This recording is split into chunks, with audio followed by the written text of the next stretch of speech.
ചേച്ചി ഇലക്ഷൻ വർക്കൊക്കെ എങ്ങനെയുണ്ടായിരുന്നു? ഇലക്ഷൻ വർക്കൊക്കെ നന്നായി കഴിഞ്ഞുകൊണ്ടിരിക്കുന്നു.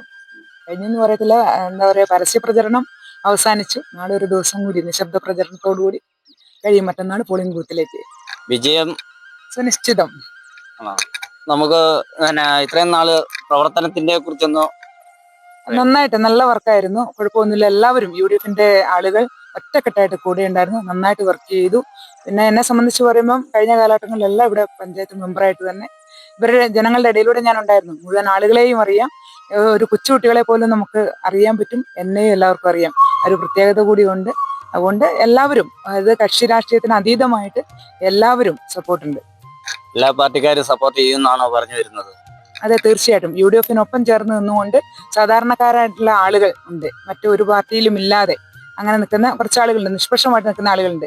അവരുടെയൊക്കെ പിന്തുണ എനിക്കുണ്ട്. ഇത്രയും കാലം ചെയ്തതിന്റെ ഒരു അവലോകനം ഒന്ന്. ഒട്ടനവധി വികസന കാര്യങ്ങൾ നമുക്ക് നമ്മുടെ ഈ മുണ്ടയാമ്പറമ്പിൽ നടത്താനായിട്ട് സാധിച്ചിട്ടുണ്ട്.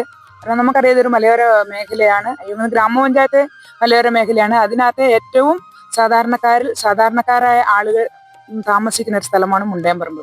ഇവിടെ നിരവധിയായിട്ടുള്ള പ്രവർത്തനങ്ങൾ, വികസന കാര്യങ്ങൾ കൊണ്ടുവരാനായിട്ട് സാധിച്ചിട്ടുണ്ട്. റോഡുകളായിട്ടും മറ്റു പാലങ്ങളായിട്ടും. അതുപോലെ തന്നെ നേരത്തെ ഇവിടെ മറ്റുള്ള ആളുകൾ പറഞ്ഞ പോലെ റേഷൻ കട, ബസ്, ഒത്തിരി കുറേ കാര്യങ്ങൾ നമ്മളുടെ എന്താ പറയുക, ടേക്ക് എ ബ്രേക്കിന്റെ ഭാഗമായിട്ട് MLA അനുവദിച്ചു തന്ന ഒരു പൊതു ശൗചാലയം, പിന്നെ നമ്മളുടെ ആയുർവേദ ആശുപത്രി, അതിൽ നമ്മളുടെ ഇനി ചെയ്യാൻ പോകുന്ന നമ്മളുടെ PHC സബ് സെന്റർ, മുണ്ടയാമ്പറമ്പ് ഉന്നതിയിലെ സാംസ്കാരിക നിലയം, അംഗൻവാടികൾ, അങ്ങനെ നിരവധിയായിട്ടുള്ള കാര്യങ്ങൾ ഇവിടെ ചെയ്യാനായിട്ട് സാധിച്ചിട്ടുണ്ട്. പിന്നെ അതുപോലെ തന്നെ നമുക്കറിയാം, നമ്മുടെ നാട്ടിലെ മുഴുവൻ ആളുകൾക്ക്, അപേക്ഷ സമർപ്പിക്കുന്ന മുഴുവൻ ആളുകൾക്കും വ്യക്തിഗത ആനുകൂല്യങ്ങൾ നൽകാനായിട്ട് സാധിച്ചിട്ടുണ്ട്. അങ്ങനെ എല്ലാ മേഖലകളിലും, സമസ്ത മേഖലകളെയും തൊട്ട് പ്രവർത്തിക്കാനായിട്ട് കഴിഞ്ഞിട്ടുണ്ട്. പറയുന്നത് വൻ വിജയം ഉണ്ടാവും എന്നാണ്. 100%. എല്ലാവരും പറയുന്നുണ്ട് അടുത്ത പഞ്ചായത്ത് പ്രസിഡന്റ് ആണെന്ന് പറയുന്നു. അതിനെപ്പറ്റി അത് പാർട്ടി തീരുമാനിക്കും. മുണ്ടയാമ്പറമ്പിലെ നല്ലവരായ വോട്ടർമാരോട് നിങ്ങളിൽ ഒരാളായി കടന്നു വരുവാനായിട്ട് എനിക്ക് എല്ലാവിധ പിന്തുണയും പ്രാർത്ഥനയും വോട്ടും ഉണ്ടാവണം. കാരണം നിങ്ങളിലൊരാളായി ഇവിടെ ജനിച്ചു വളർന്ന ഒരു വ്യക്തിയാണ് ഞാൻ. ഓരോ മൺതരികളെ പോലും എനിക്കറിയാം, എന്നെയും എല്ലാവർക്കും അറിയാം.